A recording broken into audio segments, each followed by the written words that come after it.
Like people would look at it, they're like, okay, this guy's crazy, but he was the technologist of his day. The energy mix is such a big mix that we can't just say one thing is bad and another thing is good. If you're only going to look at the consumption side, then okay, well, it takes energy to literally do anything. Those people who find things useful, they're not going to look for bad things in them. But if you are in a place with a strong currency, with access to banking, you might be blind to how beneficial Bitcoin and Bitcoin mining actually is. The environment to do cryptocurrency mining business is way different than it was in 2018. Hey, Sergii, thanks for coming back on the podcast. I've been looking forward to this one. Absolutely, Will. I'm happy to be back. Yeah, so we're just talking right after you hopped in the meeting, and it seems like so much has happened. Like it is just an absolutely crazy time, not just for the mining industry, but globally, right? How are you seeing things on your end? Well, I mean, let's be frank, it is turbulent times. Things are upside down in the world. In my home country, I'm actually from Ukraine, so been tough a little bit on me. So I had to go through unpleasant experiences in my life. That aside, business perspective, of course, things have changed since we are in cryptocurrency mining, and cryptocurrency mining depends 90% on electricity. At least it's operational cost, all electricity. Now electricity prices and energy markets are going sideways through the roof, through the bottom. Like you said, things are going crazy, honestly. Yeah. Oh, I mean, a lot of those, so many miners were doing different things like locking in like fixed, floating price PPAs, all these different things. And those people who are able to lock in fixed prices are probably feeling pretty good about themselves right now. Oh, definitely they are. But I'll tell you, there are not that many, honestly. People got used to natural gas prices to be at $2 per MCF. So everyone hoped to keep buying from the market because it was very cheap. Yeah, no, that's a good point. I mean, I'm curious as to like how all this shakes out for miners right now. Cause I feel like, as you know, when you get in at prices when the miners are like much lower costs, a lot of times people don't have as much capital when it's the best time to get in. And I feel like we've seen these prices go from like, they were peaking at like $100 a terahash or something like that.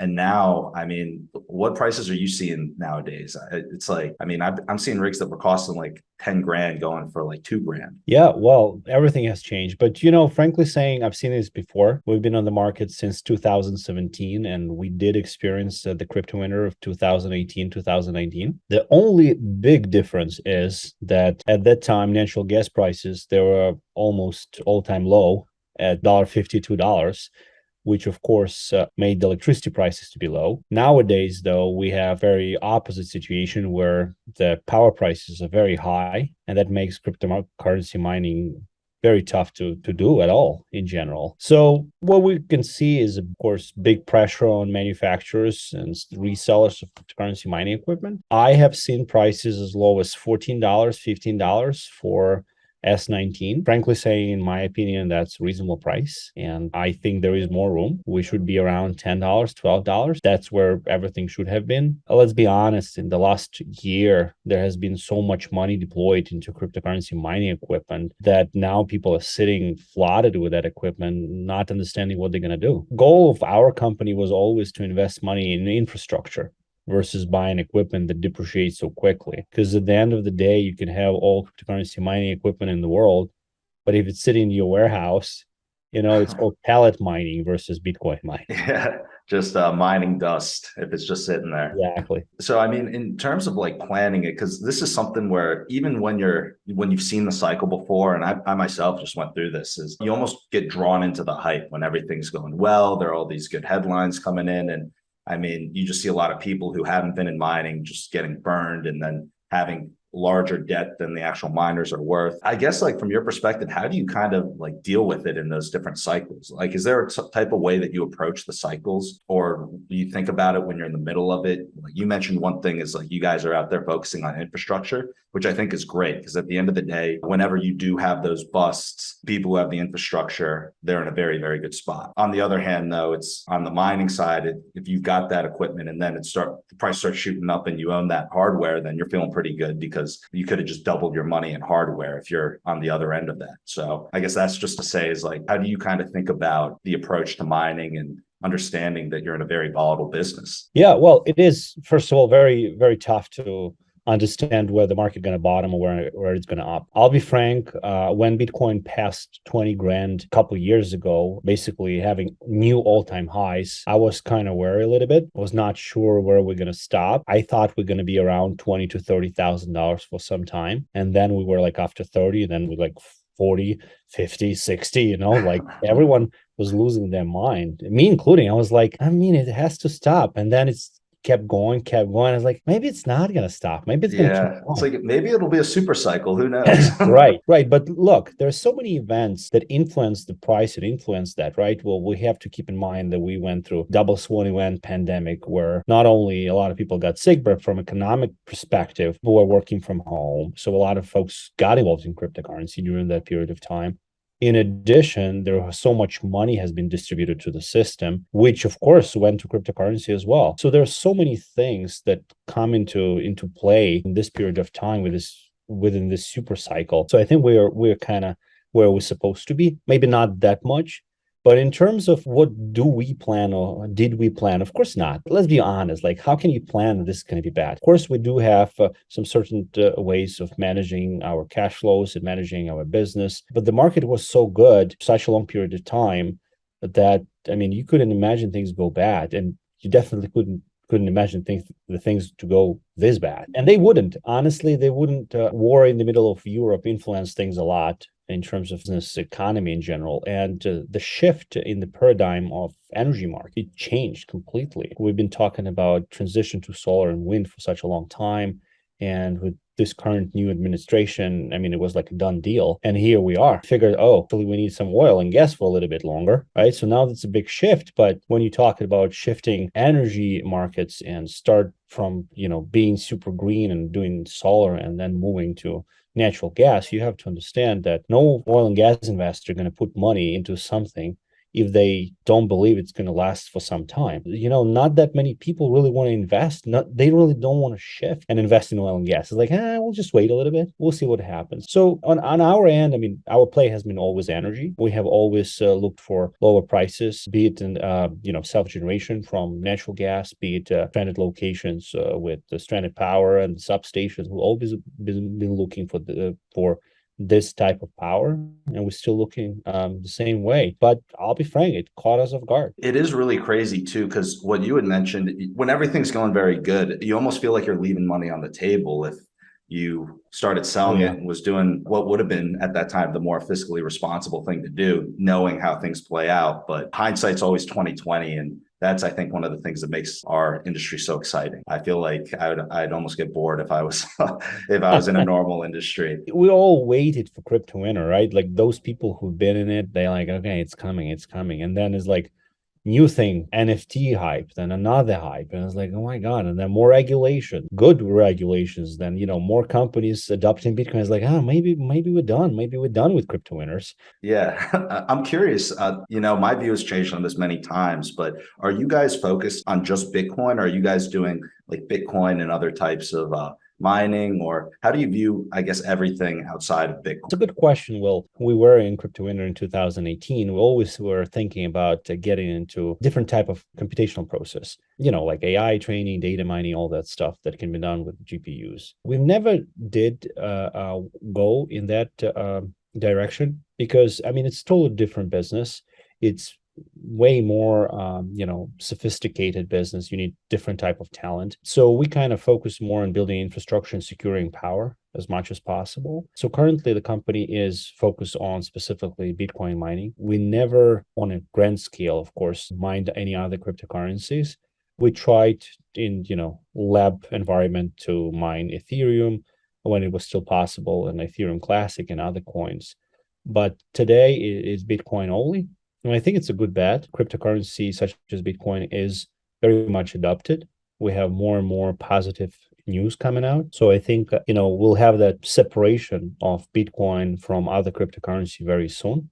It's coming. Yeah, I feel like the industry is it's just there's too much going on. It's Oh, difficult yeah. to stay on top of everything that's happening. And like, I'll try and stay up to date with it as much as I can. Like, I've got a lot of friends who are in Web3, and I'll hear things through them. And then learn about new technologies, but keeping your head above water on all these different things is just tough. I mean, just being in the industry for a number of years, I've started going deeper down the Bitcoin rabbit hole. It just sucks you into all these different things. You start learning about things outside of Bitcoin, outside of directly, what you're doing as a miner, which I think is fascinating. Yeah, And it does tie into everything, especially like being a business leader. A lot of people, and if you're not leading a company, you might not be paying as much attention to the regulatory risk. But as a leader of a business, that's a big consideration of where you're going to place your miners, like what country you're going to place that. From your perspective, like how do you view it with Easy Blockchain and where you're going to mine, how you evaluate sites? How you find cheap energy? How do you juggle all those variables? it became a little bit different from what it was before. Now there are like more regulation, and I'll tell you more regulation specifically from physical infrastructure build out. Now, when you go to an area, you tell you're going to build a Bitcoin mining farm, people know what it is. They know which permit you need to pull. They understand what type of electrical inspection they need to do. It's in some way it's better because now you don't have to explain every time what it is. So from that perspective, that's evolved a long way. As well as from regulatory perspective, of course, we go to the areas which are they accept Bitcoin, like places like Wyoming, North Dakota, Texas, Oklahoma. Those states are very open. Georgia as well, very open for business in general. So if it is a state that is open for business and they want to attract talent, they want to attract capital, they want to attract new jobs, that's the place for your cryptocurrency mining to be. And we happen to be mostly in those places. So it's interesting that you brought up the regulatory compliance issues because now when you're on the business, I mean, you pay attention more to who do you deal with? Who is your customer? Like Easy Blockchain has started recently our hosting service on scale, which we didn't do before, evaluate every customer from a different perspective. It's not only, hey, I have a few miners or 1,000 miners or 100,000 miners. We want to work with you. Now, like when the company comes in, we kind of do a due diligence on them. Where are they from? Where's the company registered? How much money they generate and what's their credit risk and so on? Because it's already different. It's already different business. Your banks, who you bank with, finally you can bank with someone. They actually, they ask questions like, where's the money coming from?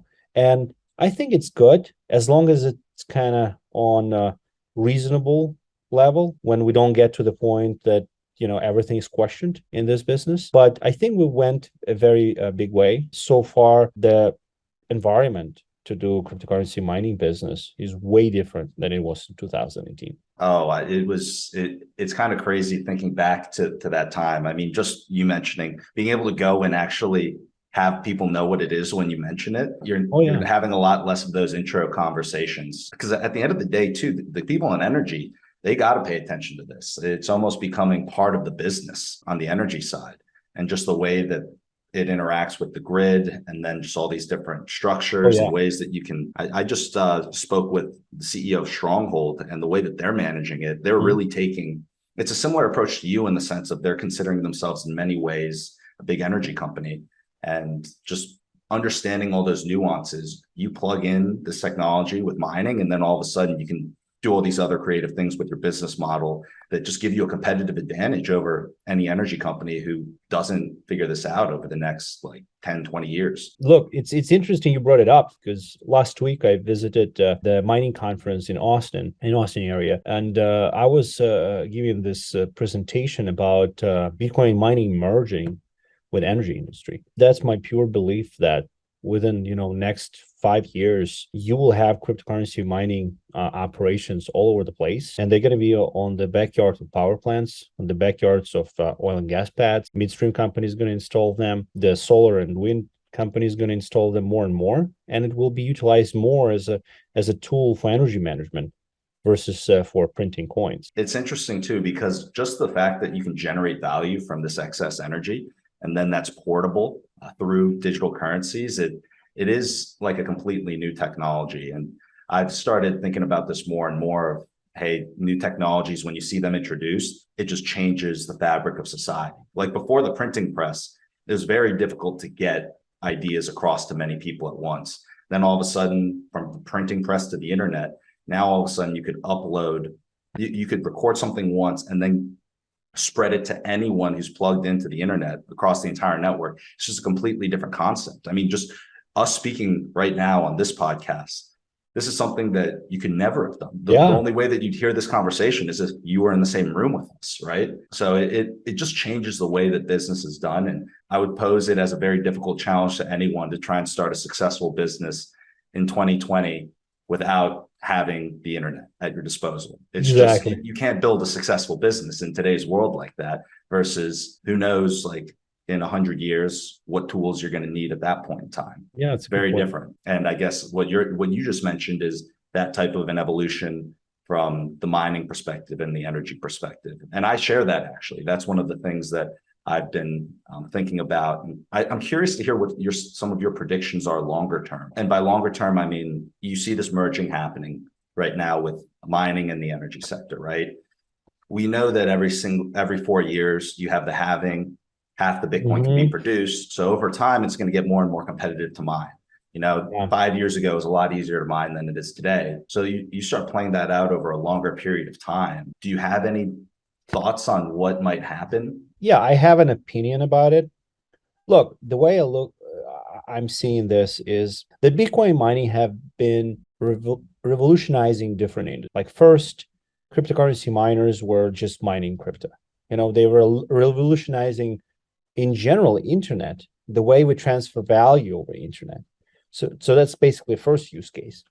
Then more and more in cryptocurrency mining was happening, and we found a need of cheaper power, cheaper sources of energy. So that's why we were looking to collocate with hydropower plants.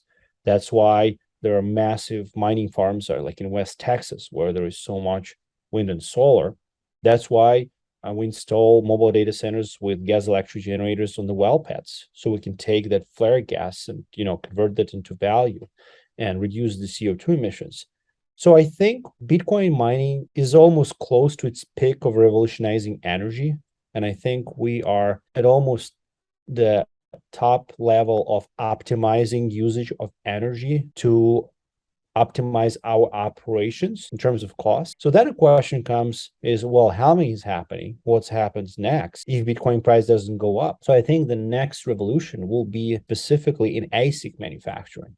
Mining, specifically Bitcoin mining, will lead to way bigger research and development of ASICs, SHA-256 ASICs that can mine cryptocurrency more efficiently. Sorry, I believe we will see 5 nanometer, 3 nanometer, 2 nanometer, 1 nanometer, whatever those nanometers are there, very soon. Because in reality, to what point can you reduce your cost of electricity? I mean, the 3 cents electricity, that's the cheapest you can get, regardless. You do hydro, you do solar, you do wind. I mean, everything has its cost. So you're at 3 cents, that's the cheapest.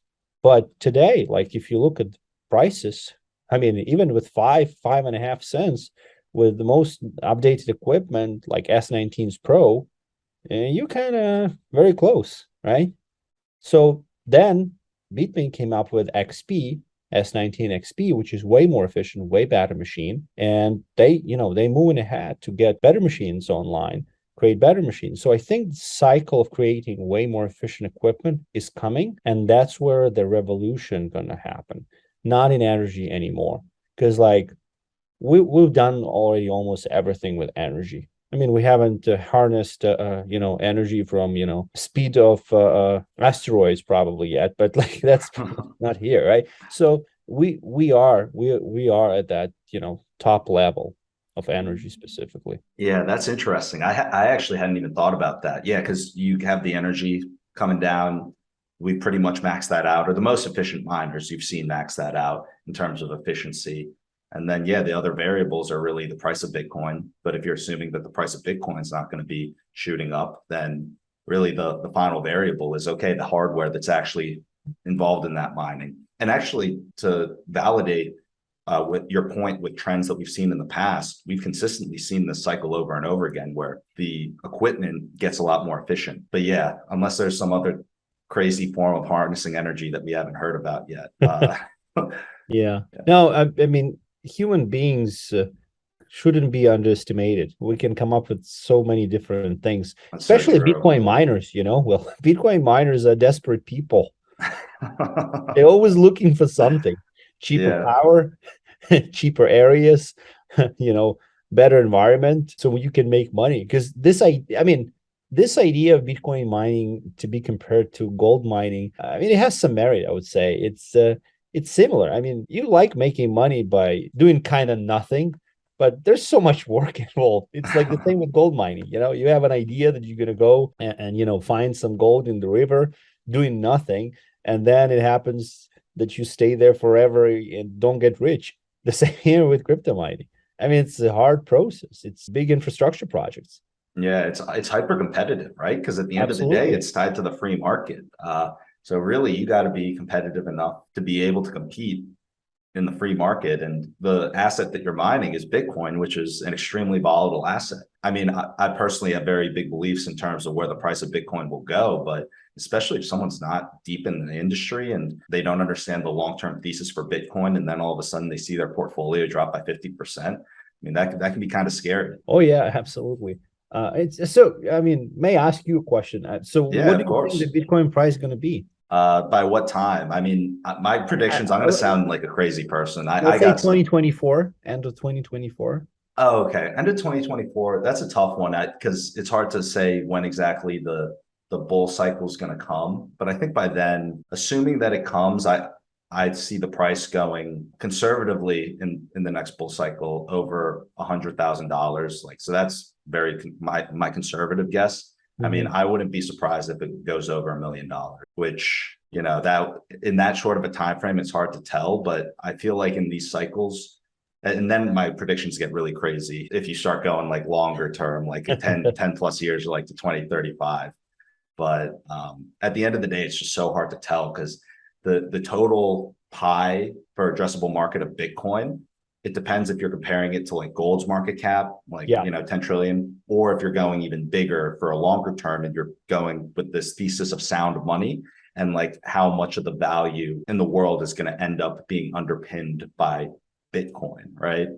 But it's a complete paradigm shift. So if I start going with complete paradigm shifts, then the price of Bitcoin gets pretty crazy. But if you're just comparing it to gold, okay, well, how long until how long until it overtakes the market cap of gold? Yeah, it's very interesting, especially taking in consideration new generation, right? They have all those reports like how many millennials own Bitcoin, and you could see numbers like from 20% to 50%.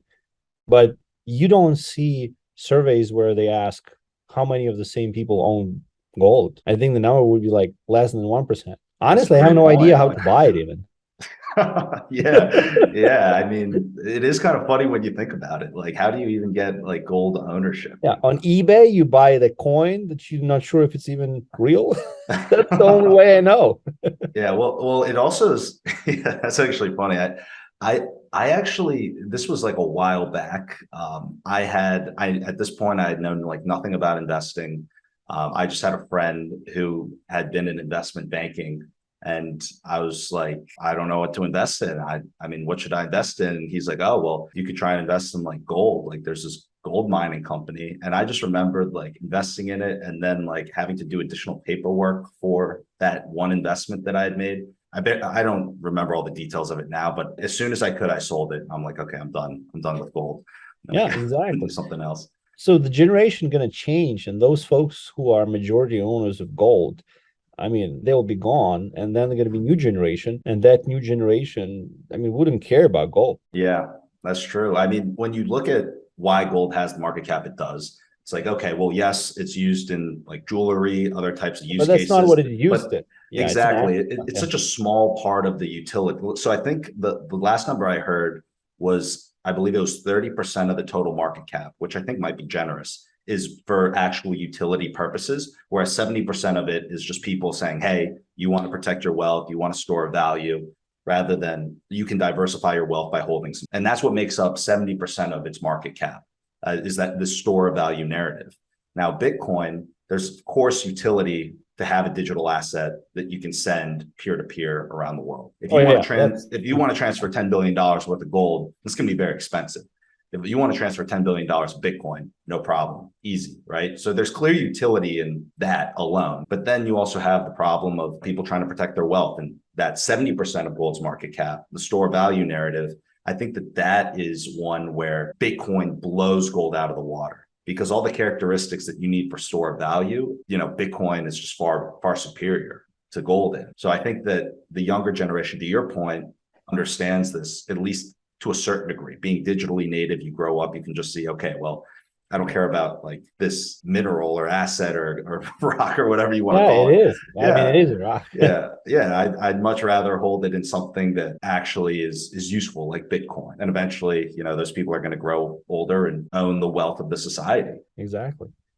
Well, look, I mean, honestly, comparing gold to Bitcoin would be nice when Bitcoin decouples from cryptocurrency, so it's not so volatile. Because that's the biggest concern of those haters. Like, well, if it's a stored value, why is it so volatile, right? Yeah. And of course, there is a reason to that. But I think it's so volatile because the market cap is so small. So if Yeah. it's higher, if it's to your point, is $100,000 or $200,000 per coin, then it's not going to be that volatile because you would not have that much money or capital to move the market that easily. Yeah, that's so true. I feel like that's a big part that's overlooked. And I mean, in many ways, I think that we've seen it more recently is Bitcoin is almost acting like a high tech growth or a high tech stock, Yeah. right? Or like Mhm. even if you look at these companies that are behemoths today, like Amazon, I don't think Amazon went a single year without having like a drawdown of something like 30%, just because it was early stage companies when you have smaller market caps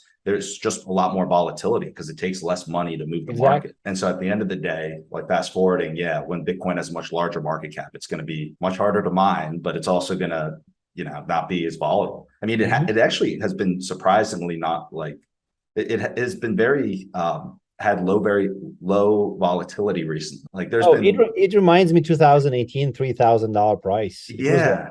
from 3,000, 3,600 tops, and then it just goes down. It's just flat. I see the same. We are like playing within that 18,000 to 20,000 range right now. To be honest, like I think we're in a way better position nowadays than we were like a couple of years ago, frankly. It's adopted, it's an asset. Like you don't really read articles, it's dead. Now you read more articles that Buckman Fried purchased a bunch of cryptocurrency, or some other person acquired a company. So it's like more business news versus like speculative news, those yellow pages. So it's different. Yeah, I think that there's like a website or something that shows the number of times in the media where Yeah. people have said that Bitcoin has died. I cannot remember what the website's called, but it's a very large number and it is still very much alive. It's like impossible to kill too. When you look at it from like a technology perspective, it is the most durable computing network in the entire world. And I think it's because of the miners. I mean, Yeah, I miners have been overlooked for a long period of time. I think now it's a period of time where we were like more appreciated. Uh, yeah. that like, oh, those are people who actually run the machines and they do the work and they help these communities and they hire local talent and create tech jobs and pay taxes and help the power plants to be online, keep the flaring away, reduce CO2 emissions, and incentivize renewable energy. Is like, oh, these folks, deserve to leave. Yeah, well, I feel like this energy conversation is going and becoming much more prevalent. And we actually at SAS Mining we have a book club, and the book we're reading right now is called The Grid. And you hear a lot about how the grid works, like how it came to be, or you hear a lot about how it works from other miners. But I think that this book's really interesting because you really learn about like how it really works underneath and how it started, right? And I Hmm. haven't finished the book yet. We haven't finished it for the reading club yet, but I'm just that in and of itself, just learning about how the energy sector works. It's like almost no one knows how, Oh yeah. when you flip on your light switch, everything works. It's just such a crazy concept that everything just works in today's day and age, where in the early days, very, very few people were wealthy enough to be able to afford electricity. People didn't always have electricity, and they were using, like, imagine if you were using candles when you're working late at night, or Right. just, or you didn't have like heating or cooling. These are just it's a completely different world today, and it's because we found a way to harness this energy. And the interesting thing about mining is that mining helps you harness energy better and helps the energy companies deliver a better experience. And I mean, at the end of the day, it's just going to make everyone's lives better if we can have a more efficient energy sector. Well, exactly what you said about like energy and heating and cooling. I like these concepts that are built by manufacturers right now to use cryptocurrency mining equipment and reuse also the heat it creates. That's a new concept that now you can just, boil the water and spread the water around. You can use that heat for greenhouses. It was kind of, something weird a couple of years ago to think about it. But now when operations became more efficient and more people understand how to run crypto mining at all, they kind of like want to figure out, what do we really do with that heat? Can we use that heat for like, bigger things? And not only greenhouses, but like using the heat from the Bitcoin mining machines to warm houses. That's a new thing completely, to warm water in the boilers. Very cool concept. I think it has some legs, and I think within the next couple of years we'll see more and more. And that will prove that now, not only, I mean, we're utilizing wasted energy as an industry and helping to incentivize renewable energy, we actually reuse the energy which is created, which is heat. It's a big deal, in my opinion. Hearing you talk through this kind of reminds me of it's the conversation of like how the world is so different today than it was in the past, and it's going to be different in the future. You're starting to see a brain drain, and it's really picking up of just the smartest people wanting to work on new technology, wanting to work in industries like the ones that we're in, or blockchain, Web3, things like that. Just very, very intelligent people going and solving new problems. And I think that one of the interesting things that we'll also see is a lot of these smart people on the engineering side just coming over and building better systems and finding better ways to do mining or integrate with the energy sector. And I mean, at the end of the day, I mean, you look at like Rockefeller, Carnegie, all these guys, what they were involved in, like oil or steel, that to us sounds like, okay, well, that's an older business, that's not technology. But for their days, I mean, those were the technologists, right? I mean, Yeah. at the time, it was crazy to think that you were just going to go and like use oil and create things with it. Like people would look at it, they're like, okay, this guy's crazy, but he was the technologist of his day. And the technologists today are working on different problems, but building things that the rest of the society don't yet see can be built. Yeah, well, it's. I mean, the Rockefeller, I think, created the pipeline network. That's what was needed in order to transport the oil at that time. So he was like thinking, how do I bring my stuff to market quicker, right? Same Yeah. what we do right now. Like we need to figure out the ways to optimize the operations. Where do we get cheap power? How do we use that power to have less losses? It's interesting you mentioned about the engineers getting into the game. I had a conversation with one of the engineers who worked for a major oil and gas company, and he basically was pushing this project of utilizing Bitcoin mining for flare gas in the company for a very long time. And the board was not interested in that. And at some point we basically talked with him, and he's saying, hey, look, if it was my choice, I would already be mining Bitcoin in every well pad of this company, and within a year we would get rid of all debt we have, and we would be the cleanest company in oil and gas sector. But they don't want to do it. So because he's an engineer, he rethought how we can do it. And also they had a great idea. Also reusing heat. It's so many bright minds in engineering space, specifically who want to use this technology. And I mean, when technology is not only like Bitcoin transferring through transactions, but like Bitcoin mining for multiple reasons, for optimizing their energy operation. Yeah, I think that that's one of the directions that it seems like you agree with, where the industry is going. I think that this becomes a massive proof of work. Bitcoin mining becomes a massive tool for combating climate change.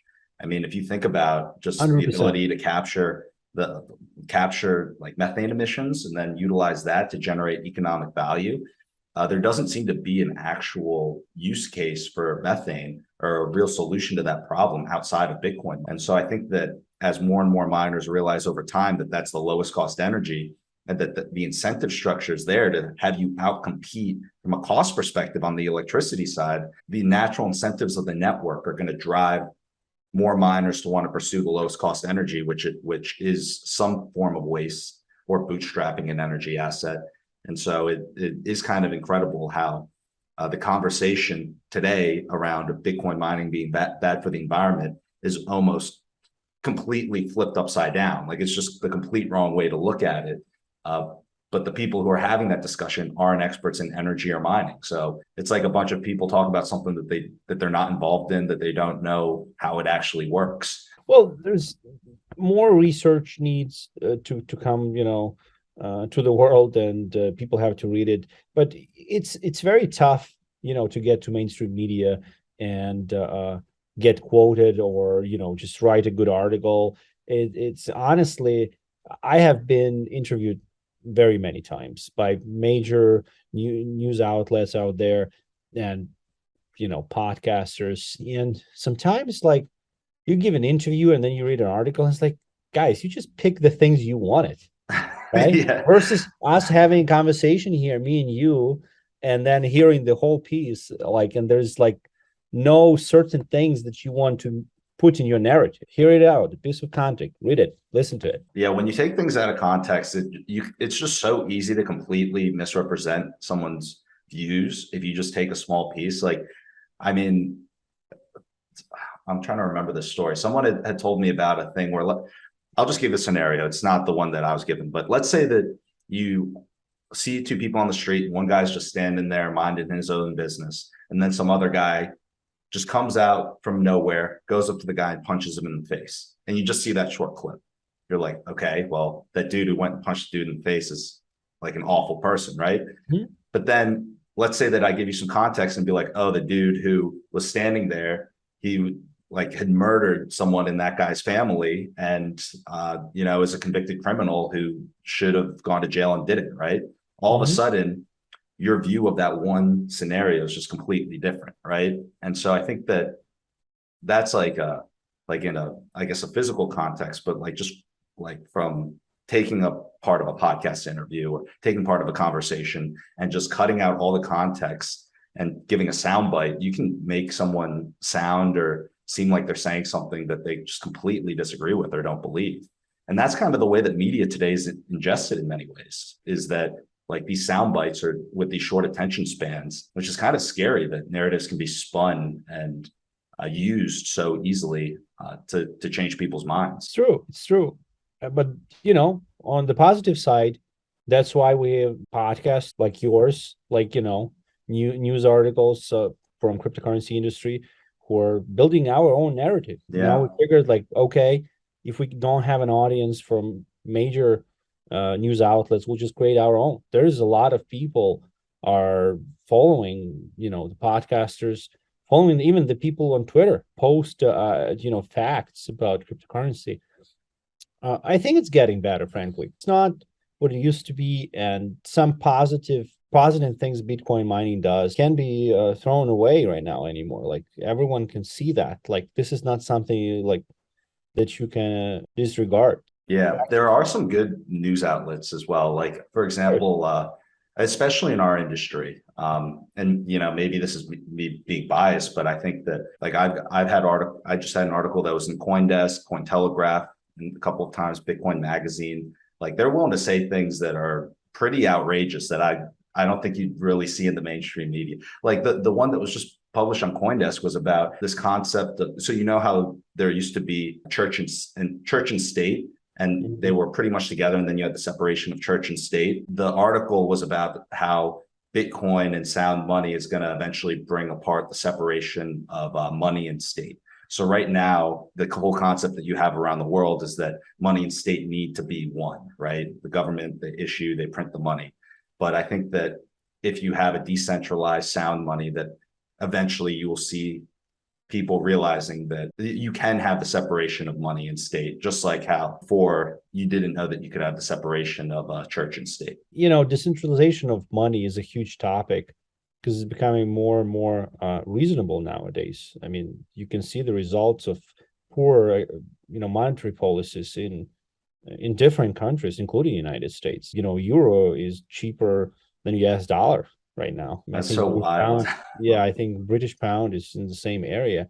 And you can see clearly that some decisions were poorly made, and that's why things are happening. And the people themselves have to value money a little bit differently, right? Because we get used to spending, spending, spending. It's more like consumerism that we live in. And now, like when the markets are turbulent and things are going bad and no one knows what's going to happen to get tomorrow, you're like, all right, now kind of you can reevaluate that life is different, that there is value in there should be value in your money. It should be value in your efforts at the end of the day. So, I mean, big topic, very big topic to go over. I'm honestly not a big expert like in monetary policies and who's right, who is wrong. But printing money doesn't really help in my opinion. So Bitcoin is totally opposite, right? So that's why it's gained so much traction amongst people who are against government, who are against Federal Reserve, because it's a separate thing. It's no one controls it. Cool. And in addition, it does many more things. Yeah, the true utility of Bitcoin. This is actually a concept that I like to bring into the conversation of like for example, when I'm talking about the environmental aspect of it, I feel like it's hard to have that discussion if you don't understand anything about Bitcoin, or if you're coming into that discussion thinking Bitcoin has no value. Like at the end of the day, everything that we use and love involves energy in some type of produce something. It takes energy to produce. So if you're only going to look at the consumption side, then okay, well, it takes energy to literally do anything. It takes energy to create like your iPhone, or like to create your clothes, or to create a computer, right? We don't question, hey, was your shirt manufactured at a facility that was tied to the grid where it was 50% coal or something like that? Sorry for interrupt. We don't question why do we run refrigerators 24/7, do we? Yeah, we definitely don't question that. Yeah. Right? I think everyone wants a refrigerator. Like, why don't we shut it down from time to time, right? Yeah, yeah, exactly. Hey, you don't need food. Yeah, We want everything fresh, right? What about putting everything in your pantry underneath the ground? yeah, Like, yeah. And then like yeah, I mean, even just like little things like Christmas lights, right? It's like, yeah, they're pretty, they're awesome. It also takes a lot of energy to create a bunch of Christmas lights. But then like all of a sudden when you're talking about like a freedom technology that can significantly improve the lives of billions of people around the world, like all of a sudden now, oh, there's no value in that. Like no value in something that could improve the lives of people. Pretty much every person under an oppressive regime around the world can benefit from this technology. It's almost like we've got a warped view on it. I mean, everyone has a warped view. Everyone comes from their own perspective, but I think it's an important perspective, right? Like this can help a lot of people. But if you are in a place with a strong currency, with access to banking, with access to pretty much all the things that electricity and harnessing energy can give you, then you might be blind to how beneficial Bitcoin and Bitcoin mining actually is. it's funny that until Bitcoin mining started utilizing flare gas, no one even knew about flare gas. That's a And good point. now Yeah. everyone starts telling that, well, it's still waste of energy because you don't do anything with that energy but mine Bitcoin. And I'm like, are you guys serious? This flare gas was going literally in the air and you didn't care only until Bitcoin mining came into the game. So Bitcoin mining has a very important educational role to play. When we started our venture in flare gas, I literally couldn't find any data online. Every data we had to harness ourselves, like bring it from different sites, read about it, understand where this flaring happening, why it's happening, and so on. Like you couldn't find it. The like only research papers you could find were like 2002, 2005. And now like you ask like any guy in crypto about flare gas, like, oh yeah, we know it. It's a gas going up into the air. Like everyone knows, right? Yeah. They're like, well, and other like experts come in. Well, it's still the natural gas generators. They still have CO2 emissions. Yeah, duh, they do, of course. But we were burning that thing. Now we get that money. We pay taxes. No one pays attention to that, right? You don't get tax for burning the gas into the air. When you make value of that gas, you actually pay tax that pays for your schools, for your police, for your social security, for a bunch of other things. Like people don't think that much. It's like, oh, it's just bad. Yeah. It's funny. I'm like, whatever. Yeah, When people say that. yeah, it's funny and it's interesting too. You're shaping. I don't know the right way to say this, but it's like almost like taking one thing, putting it into a different form factor until Yeah. it's actually useful, right? It's like okay, methane, it's being pollutive. All of a sudden, you turn it into electricity. All of a sudden, you turn that into Bitcoin. All of a sudden, that Bitcoin gets turned into whatever else it gets turned into. But it's a really fascinating process that you guys are involved in. I think that it's an important conversation, and I think more people are going to eventually hear about it, and it'll become more mainstream. But yeah, I'm really curious to see when that starts getting legs in terms of like more mainstream media, like when people who are out there talking about how they care about the environment, which is great. There are a lot of things that need to be done when they start to finally accept and say, hey, this is useful for combating climate change. Because I feel like right now on the surface, that whole conversation, a lot of people are talking about how Bitcoin mining is bad for the environment. So if you're one of those people who thinks it's bad and then all of a sudden comes put in touch with new research or new information, there's going to be some cognitive dissonance there where you're going to think, well, I was just shitting on Bitcoin for like the past like 4 years, talking Yeah. about how like it's awful for the environment. It's going to be a weird change in perspective to all of a sudden now be like, oh wait, this is one of the strongest tools out there to combat global warming. Absolutely. Well, you can always say that refrigerators are also bad for the environment. Yeah, yeah, that's true. Yeah, the refrigerator thing is crazy too, because that's another just wild technology that I'm thank God we have It's refrigerators. true, right? Yeah, yeah, just like all the little things that So like it's we don't it really you know think it's the about. thing. It's like those people who find things useful, they're not gonna look for bad things in them. Like, oh, I have a fridge, it's a good thing. I don't bother to use this 24/7 power. But then there is some Bitcoin guy who uses flare gas in North Dakota. He's probably polluting the environment. You know? Yeah, yeah, that is true. I mean, the other crazy thing about it too is, and it's going to be kind of quick. Let me know if this doesn't make sense. It's an idea I've kind of been thinking about. But at the end of the day, each person in the world is using different amounts of energy, just based on like your daily activities, what you consume, what you use. People in developed nations technically use a lot more energy than people in developing nations, right? Yeah. So going off of that, if you have an entire country, you're putting a limit on the amount of energy that an entire country can use. It sounds pretty hypocritical if you're in one country utilizing so much energy, and then all of a sudden in some other part of the world you're saying, okay, well, you guys can't use as much energy. So like the energy that I want to hold all you guys to is 1/10 the amount of energy per person to meet this max or cap on your energy that I'm using here in the Western world. That just seems kind of hypocritical in many ways to say, Oh, okay, yeah, well, I of can do course. it. I can use 10 times the energy. But this country, to meet your limit, you each have to use 1/10 the energy that I'm currently using per day. Did that make sense the way that No, I it, just it makes a articulated lot of that? sense. Of course. It just Well, seems so no, weird to say out loud. yeah, of But course, it does make a lot of sense. I mean, of course, inequality, I mean, it has been a big deal on a global scale. I mean, like, one countries live better than others, and there are reasons for that. It's not just like a fact. Energy in general is so important in our lives that we can't just ignore the fact that we need it. And today is the energy mix is such a big mix that we can't just say one thing is bad and another thing is good. Like when you flip your switch at home, you don't really ask your question, is it coming from solar or wind or nuclear or coal? You don't, honestly, you don't. You just have it online, and there are other folks who worry about it on the other end of the wire. So that's why it's more hypocritical, will, to basically, those examples when you fly a private jet and you lobby the bills who yeah, went against oil and gas. I mean, that's real hypocrisy, I guess. We just need to cool off on things and take a look at energy markets with energy markets eyes versus politics and polls and feedback from constituents who are going to vote in next elections. And that has become such a big problem. And one of the reasons to that, I think, because most of the politicians, they've been there for quite a long time, so they're using the same techniques and tools they were using before, but the times are different. The times are different. There is more solar and wind energy in Texas than anywhere in the world, probably per capita.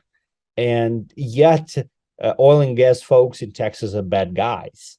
It's like, you guys figure, right? Like, is Texas good or bad? Like, they have so much solar energy and they have so much oil. Like, so pick, pick a side. So it's about, I mean, of course, the transition is happening, but we just can't ban one thing and and pretend thing happened. A big example of this. I mean, since we're talking about politics and on the podcast, we can talk whatever, I believe. But Yeah. a big example of it, what's happening in Europe right now, specifically in Germany. Germans are biggest proponent of solar panels and wind and conserving energy. And at the same time, they were buying natural gas from dictatorship where there's the worst flaring numbers in the world. I So did not I know mean, that. oh Wow. yeah, of course. Russia has the largest flare gas emissions in the world. More to that, work conditions are very different. And another thing, I mean, they just invaded another country. And at the same time, Germany pretends that they have solar and wind. I mean, it just doesn't make sense. Yeah. So, and it's all about the money. They were buying that natural gas because it was cheaper to buy that than to have their own. So, like, we have to clearly talk about the facts from different angles, especially when we talk about energy. And now, when Russia started using their energy supply to Europe as a war tool, everyone was like, "Oh, okay, can we just stop this transition for a little bit until we figure things out?" Right? Like, yeah, you can stop it for a little bit, but why don't we just figure out how to live together, how solar folks can work with oil and gas folks? Yeah, And they exactly. actually do. That's so interesting. The largest energy companies, they do invest in solar and wind, they invest in nuclear, they invest in industries that they see to be a future. But future has to come gradually. We can't just press a button of shutting down every coal plant and natural gas power plant in the United States with the hope there are not going to be any blackouts. Well, actually, we can, because now we have Bitcoin mining. Yeah, it's so fascinating. I would regret if I didn't ask, but I'm curious as to like what your view on the current conflict is in like Russia and Ukraine, because I feel like it's been one of those things where it's so hard, like just watching the news and hearing so much information, and I feel like it's such a politicized issue that I've almost like taken a step back and haven't been like paying attention to it as much as I should have, just because else it would consume like too much, like all of my thoughts. So I'm curious as to like what your view on it is and where it might be headed. Well, it's very tough questions for me personally because it's my answer going to be always biased. But whatever, I mean, news and whichever news you watch, when everything started, I was talking to my cousin on the FaceTime, and the rocket was blowing on the back, basically on the backyard, and she was Wow. screaming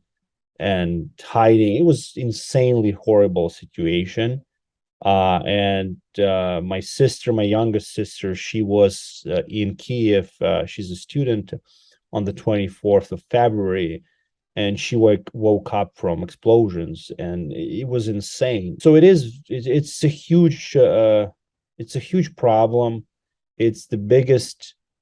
I mean, it's the biggest war since 1945 in Europe, and it's completely not about NATO. It's not about Ukraine giving up territories. It's about one person, honestly, and that Mhm. person just has imperialist views, and that person wants to invade, and he would keep invading till until he's dead, honestly. So that's the issue. The horrible thing is so many people are dying just every honestly day. And the Elon Musk tweeted recently about like some people were pro-Russian, and that was very wrong to say, because there are some people who spoke Russian and they had like pro-Russian views. But in America, you speak Spanish too. It doesn't mean you want to annex Texas. Well, Texas was annexed, but it doesn't mean you want to join Mexico, right? So Yeah. like it's different. Like so it's super complicated, super tough. Ukrainians are kicking ass uh with the help of Americans, of course, but it's horrible. It's horrible. It's the biggest problem with I think it's going to be the biggest problem of 21st century eventually. Yeah, and this goes to one of the concepts as well, just like war in general. It's kind of it's crazy that it's almost like it's innate, like when you have like those types of imperialist views, and you mentioned like down to the views of one person who are like, okay, well, we're going to go and invade. But I think it also stems from just with better technology and the access to do this. I mean, in the old days, you couldn't have one crazy imperialist who all of a sudden could bring down the threat of that much violence because you're limited based on the technology you have. Like that's a scary thing about the potential for something like World War III, where you have such incredibly powerful technology where it's like mutually assured destruction if certain technologies used. But yeah, I mean, thoughts and prayers go out to you and everyone and your Thank you. family and every person who's involved in that conflict or any other conflict around the world. It is a crazy, crazy thing that it happens, and it's been happening like more and more over time. And it's a Yeah. very unstable time right now. That's for sure. Very unstable time. It's very unstable time. It's horrible, but it could have been prevented. I wouldn't say that like it's like the fault of the West only. I mean, the Ukrainians also have some fault that they didn't prepare, and they have been fighting each other. I mean, fighting like politicians, but but it's horrible in general that it's happening, and everyone is tired of it. Like my family is tired of it. Like I'm tired of it. I can't live normal life. Okay, I didn't know what's happened in Ukraine before the war at all. I've been in the United States for a long time. I kind of didn't pay attention. Now it's like people and you care. So it's horrible situation. It's everyone is tired. Everyone is to be over. The reality is can't just stop anymore because like we can't just say, well, let's have a truce and figure something out. And that's what people kind of misunderstanding because we already had that. Putin invaded Georgia country in 2008, and since it was a very small country, no one really paid attention, and it was quick because Georgia is 4 million people, so they didn't have chance to fight back.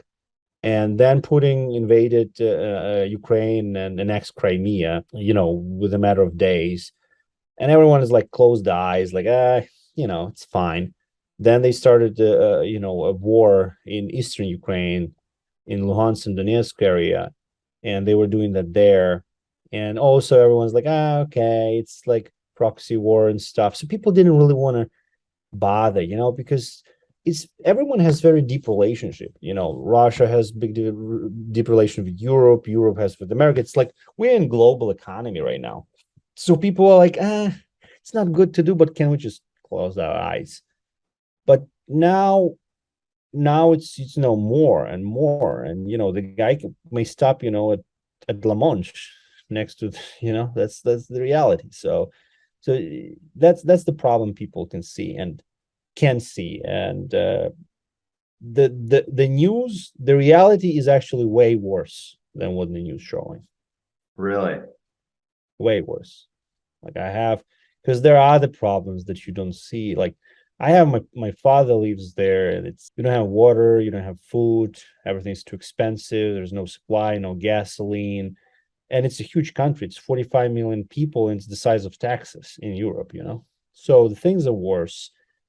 People don't have work, so they don't work. So there's no economy doesn't work. Then those areas where there is not a war conflict specifically. I mean, they just shoot missiles on it, and so it's nowhere is safe as before. So it's bad. But anyway, I think you'll decide either to keep it in the podcast or not. But it's a big topic, frankly. Yeah, definitely. Well, thank you for sharing that. I know that that's definitely not an Absolutely. easy thing to Well, share. thank you for asking. Yeah, definitely. So I got one last question, but before I ask the final question, before I ask the final question, for everyone out there who's listening and wants to follow with what you're doing or support you in any way, in the company, how can they connect with you? You can guys go to the website easyblockchain.net or can follow me on Sergii Gera in Twitter. Please actually do follow me there. I have very, very small number of followers. I need some more. And we actually write a very good blog on easyblockchain.net where we talk about energy, Bitcoin, and other matters. So I think there's some useful information for you guys. Great. Yeah. So the final question is, what is one belief you hold to be true that the majority of people would disagree with you about? And I'll give you a second to think here and also just plug something new that SAS Mining's been doing. So on Twitter, we just started doing these Twitter spaces where we bring in leaders to actually later today, we're talking with Dennis Porter. So it's Thursdays at 3:30 p.m. I guess by the time that this episode comes out, we'll have already had the discussion. But yeah, if you like the podcast and you want to go and start following us on Twitter and start joining some of these conversations, we also at the end of every hour let people actually come up on stage and ask questions with us or the guests. So I'm normally on, and one or two other people from SAS Mining are normally joining those. So yeah, if you like the podcast, go check that out. Absolutely, I will join you guys. Yeah. So yeah, answer to the question: one belief that you hold to be true that the majority of people would disagree with you about. That Bitcoin mining is a tool to resolve wasted energy problem. That's a good answer. I believe the exact same thing, and I think that we would both be in the minority with that. Yeah. All right. Well, man, thank you again so much for coming on to the episode. This was a lot of fun. And this is the second time we've done this episode, so we're going to have to do some more in the future. And we'll have to loop you in as one of the guests on the Twitter Spaces in the future as well. Of course. Well, the pleasure is mine, Bill. Thank you very much for having me.